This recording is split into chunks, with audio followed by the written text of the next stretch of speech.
হবে না, পরিপূর্ণ ইমানদার হবে না যতক্ষণ পর্যন্ত স্ত্রী পুত্র সহায় সম্পত্তি এমনকি সকল মানুষের চেয়ে আমি রাসূলকে বেশি ভালোবাসতে না পারবে। তাহলে বোঝা যাচ্ছে রাসূলকে ভালোবাসলেই পূর্ণাঙ্গ ইমানদার হওয়া সম্ভব, আদারওয়াইজ সম্ভব নয়। সত্য না মিথ্যা বলেন? সেই আলোকে আমাদের মহান মুর্শিদ সুফি সম্রাট আর্য সাধারণবাগী দয়াল বাবা কেবলা জান বলে গেছেন, আমাদেরকে শিক্ষা দিয়েছেন রাসূলকে ভালোবাসার নাম ঈমান। যে রাসূলকে যতটুকু ভালোবাসতে পেরেছে হাকিকতে সে ততটুকু ঈমানদার। সম্মানিত আশিকে রাসূল ধর্মপ্রাণ মুসলমান ভাইয়েরা, আজ আমরা সর্বকালের সর্বযুগের সর্বশ্রেষ্ঠ মহামানব রাসূল পাক সাল্লাল্লাহু আলাইহি ওয়াসাল্লামের শুভ জন্মদিন উদযাপনের জন্য পিতাস্থলার আশিকে রাসূল ভাইয়েরা একত্রিত হয়েছি।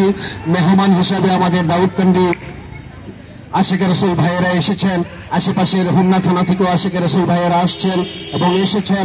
সম্মানিত আশিকে রাসূল ভাইয়েরা, রাসূলকে ভালোবাসতে হবে, রাসূলকে অনুসরণ করতে হবে, রাসূলের শিক্ষা চরিত্র আদর্শ নিজের ভিতরে ধারণ করতে হবে, তবেই আমরা মহান রাব্বুল আলামিনের সন্তুষ্টি অর্জন করতে পারবো।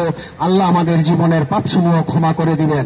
সম্মানিত আশিকে রাসূল ধর্মপ্রাণ মুসলমান ভাইয়েরা, আমাদের মহান মুর্শিদ সুফি সম্রাট হযরত সাধারণবাগী হুজুর কেবলা জানের সুযোগ্য উত্তরসূরি মহান ইমাম প্রফেসর ডক্টর কুদরতে খোদা মাদ্দাজিলুল আলী হুজুর কেবলা জানের পরামর্শ অনুযায়ী আজকে আমরা এই অনুষ্ঠানের আয়োজন করেছি। মহান ইমাম প্রফেসর ডক্টর কুদরতে খোদা মাদ্দাজিলুল আলী হুজুর লক্ষ লক্ষ আশিকে রাসূলদেরকে নিয়ে বাবে রহমত দেওয়ানবাগ শরীফে 12 রবিউল আউয়াল 6 সেপ্টেম্বর পবিত্র ঈদে মিলাদুন নবী সাল্লাল্লাহু আলাইহি ওয়াসাল্লাম সম্মেলন করেন এবং সম্মেলন শেষে একটা আনন্দ র্যালি বের হয়। উত্তম মাধ্যম হিসাবে মহান ইমাম ঘোষণা দিয়েছেন। ইমাম প্রফেসর ডক্টর কুদরতে খোদা হুজুর কেবলা জান বলেন, যে বা যাহারা রাসূলের শুভ জন্মদিন উদযাপনের জন্য অন্তর থেকে খুশি হবে, হৃদয় থেকে খুশি হবে, আনন্দিত হবে এবং পরিবার পরিজন নিয়ে ঈদে মিলাদুন নবী পালন করবে, তারা মহান রাব্বুল আলামিন তাদেরকে ক্ষমা করে দিবেন। তাহলে এখানে ইবাদত কোনো শর্ত না, রাসূলকে ভালোবাসাটাই শর্ত। রাসূলকে ভালোবাসতে হবে, রাসূলকে আল্লাহ নিজেও ভালোবাসেন।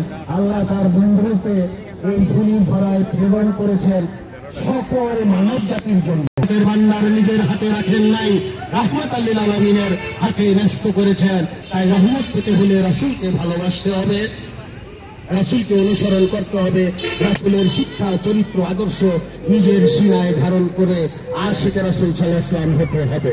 সম্মানিত আশিকে রাসূল ভাইয়েরা, যদি শাফায়াত পেতে হয়, রাসূলের শাফায়াত পেতে হলে রাসূলকে রাজি খুশি করতে হবে, রাসূলের সাথে সুসম্পর্ক থাকতে হবে। কাল হাসরের ময়দানে রাসূলের শাফায়াত গ্রহণে শুধু